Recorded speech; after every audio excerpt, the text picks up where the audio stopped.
The HCF and LCM of two number are 21 and 4641 respectively. If one of the number lie between 200 and 300, then the two number are. तो এইটাকে আমি কেমতি shortcut করে দেখুন।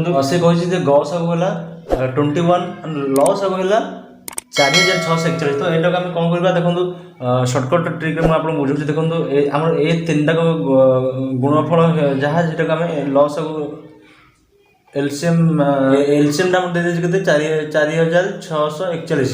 तो तार मध्य गोटे गस संख्या दे देती तेणुक ये गोटे संख्या सहित तीन टा संख्यार गुणफल है 4641।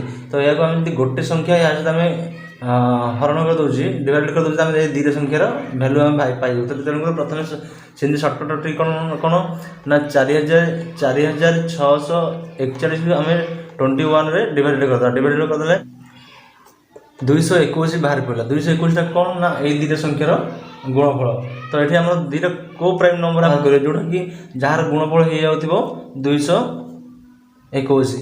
तो 13 और 17 को गुणिले 221 बाहर पड़ा। तो आम दुईटा संख्या पाईगली। तो दुईटा संख्या जो पाईगली तो आम से पचार 300 और 200 भितर एक्स एंड वाई थी। 21 इंटू 13 इक्वल टू 273 पड़े आसो। 21 इंटू 17 21 इंटू 17 गुण देते आम 357। तो आम ये दुईटा संख्या पाईगली 273 और 357 एक्स और वाई रो भैल्यू।